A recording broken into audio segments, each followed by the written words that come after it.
de gens qui voient des malheurs revenir dans leur vie de manière récurrente. Chaque 3 ans, chaque 2 ans, quelqu'un perd son travail, comme un cycle de malheur. Cela peut être causé par une malédiction qui a frappé le cycle des opportunités pour envoyer des inopportunités, c'est-à-dire de la malchance. Mais dans le nom de Jésus, cela est neutralisé.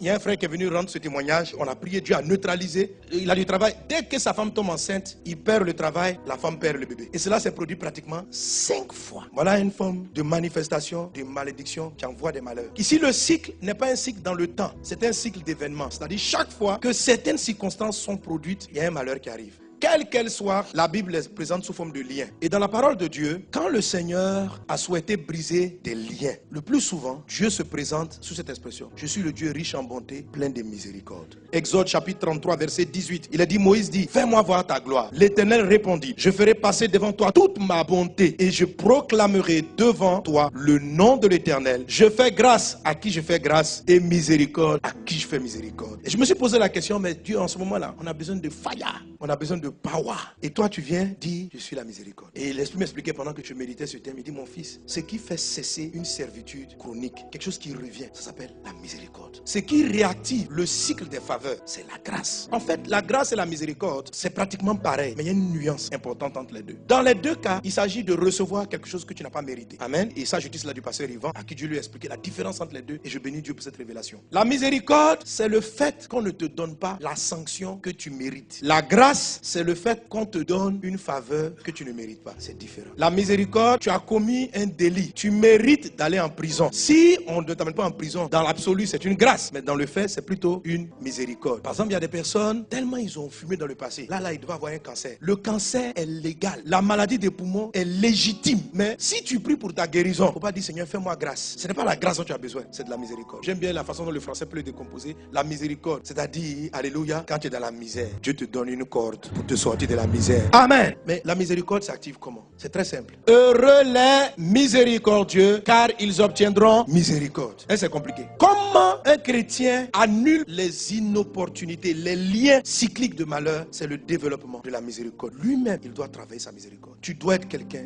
de miséricordieux. Il y a beaucoup de gens qui ne savent pas, mais ils ne sont pas miséricordieux. Car le jugement est sans miséricorde pour qui n'a pas fait miséricorde. La miséricorde triomphe du jugement. C'est-à-dire on t'a jugé coupable de ce qu'il est né dans ce village. Dans ce village, il y a des sacrifices humains. Et Dieu t'a dit, tous ceux qui bâtiront sur ce territoire, leurs affaires ne marcheront pas. C'est un jugement qui frappe ce territoire, qui frappe cette famille. C'est un jugement. Mais la Bible dit, la miséricorde triomphe du jugement. C'est-à-dire, le jugement s'applique sans pitié pour celui qui ne fait pas miséricorde. Mais si tu es miséricordieux, ça ne va pas s'appliquer. Donc la Bible est simple. Comment j'arrête les cycles d'inopportunité? En travaillant ma miséricorde. C'est-à-dire quoi? Que autour de moi, il y a des gens qui me doivent quelque chose, qui méritent que je ne leur parle plus, qui méritent mon oubli. Oh, la miséricorde, c'est quoi? Dieu te fait miséricorde. Il y a un jugement que tu aurais dû avoir, il le laisse tomber. C'est ce qu'on appelle faire miséricorde. Et je vous assure, mes amis, c'est vaste. Et vous voyez ce genre de lien dans le livre de Matthieu chapitre 18,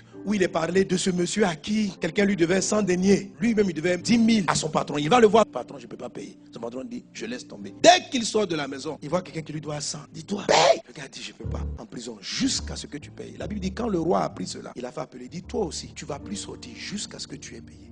Ouais. Parce que ce monsieur a maintenu quelqu'un en prison. Lui aussi, sa prison a persisté. Dieu lui aurait normalement fait la miséricorde, mais elle n'a pas pu être activée parce qu'il y a d'autres problèmes qu'il n'a pas lâchés. Il y a des gens et des circonstances que tu dois libérer. Fais-les sortir de la prison pour que toi-même tu sors de ce lien dans le nom de Jésus. Il y a quelqu'un qui m'a dit, le pasteur, je n'en veux à personne. La miséricorde, c'est d'abord là du pardon. Pardonner aux autres leurs offenses. Il y a des gens qui ont maudit des jours. Job dit, maudit soit le jour de ma naissance. Et chaque fois que sa date anniversaire doit arriver, il est censé avoir, lui Job, un problème. Et beaucoup de gens ont maudit des jours pareils. Le jour où un monsieur comme ça que tu aimais t'a abandonné. Ça t'a fait tellement mal. Comment tu sais que le jour est maudit? Chaque fois que la période arrive, ça te fait mal. Je t'assure, ce petit lien de cœur peut créer des problèmes générationnels dans la vie de tes enfants. Vous savez, toute malédiction n'est pas forcément prononcée. Il y a une histoire de ton passé que tu regrettes jusqu'à ce jour amèrement. sévèrement. Cette histoire, il faut pardonner à ce passé. Fais miséricorde. Parce que si tu ne pardonnes pas, c'est comme un jour maudit. Il y a une dame qui m'a confessé cela. Ça s'est tellement mal passé qu'elle a tellement maudit cette relation que la fille qui est sortie des relations, c'est pas que sa maman ne l'aimait pas, mais sa maman et le mari qui est parti ont commencé à faire payer à l'enfant et engendrer dans sa vie, parce que c'est comme une histoire de leur passé qu'ils ont maudit. Et tout le fruit de cette histoire dans leur vie, qui est la sortie d'un enfant, est maudit. Et c'est une malédiction qui est là et qui persiste parce que tu n'as pas pardonné. Tu n'es pas passé à autre chose. Tu ne fais pas miséricorde.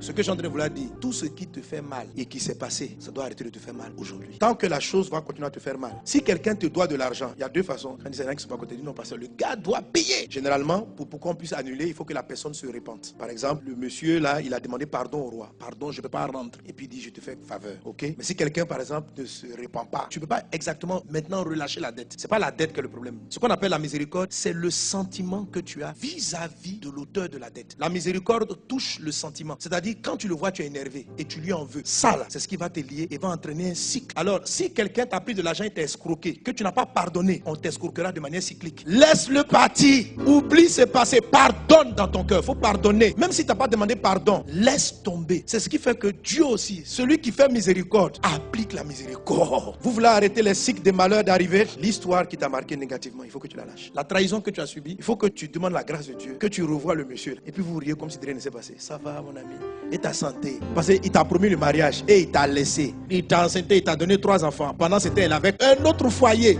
Et tu as découvert et on t'a chassé. Et maintenant tu t'en vas. Ce lien-là est dans ton cœur. Ce monsieur mérite une sanction, un jugement. Et quelle est la sanction que tu lui as donnée? C'est le rejet, c'est le mépris, c'est de ne plus saluer, c'est le détester. Voici ce que tu as manifesté. Mais c'est un lien. C'est que toi aussi tu as besoin de miséricorde. C'est que toi aussi tu dois des choses à Dieu. Quand on dit quelqu'un te doit, la personne te devait du respect, t'as pas respecté. La personne te devait la fidélité, elle t'a pas donné la fidélité. La dette, c'est pas seulement l'argent. La personne avait un devoir vis-à-vis de toi. Elle n'a pas honoré ce devoir. Et ce qui fait mal, c'est qu'elle continue de ne pas le faire. Et elle n'honore pas son devoir avec joie et plaisir. Et toi, ça te paralyse. Toi, tu es en train de pleurer de ta vie. Lui est en train de faire ses fêtes là-bas avec toutes les femmes d'Abidjan. Toi, tu as un problème. Aujourd'hui, mets-toi devant Dieu et relâche. Jésus va t'aider. Il y a des enfants, ils aiment le papa, puis le papa est parti. Pourquoi tu m'as abandonné très vite? Papa est mort, maman est décédée. Elle n'a pas fait exprès, mais c'est comme si, c'est pas la personne à qui ils en veulent, c'est ce jour-là. Le jour du départ, ça crée une blessure. Si tu étais là, papa, on m'aurait pas fait ça. Ils disent comme Job, maudit soit le jour où papa est parti. Ça va créer un autre cycle. En fait, dans la période, tu vois, des problèmes similaires vont commencer à arriver. Ce sont des inopportunités. Il faut arrêter les cycles en acceptant le fait que ce soit passé et en pardonnant. Il ne faut pas maudire le jour là. Parce qu'un jour revient toujours. Les lundis reviennent tous les lundis. Donc si tu maudis un jour, à la date anniversaire, la chose revient d'une façon ou d'une autre. Tu dois relâcher cette histoire de ton passé et te dire que ça ne pouvait être qu'une opportunité. Et dis, je bénis Dieu. Si j'ai vécu ces choses et que je suis encore vivant, c'est que mon avenir est devant. Tu te sers de cette histoire comme un tremplin,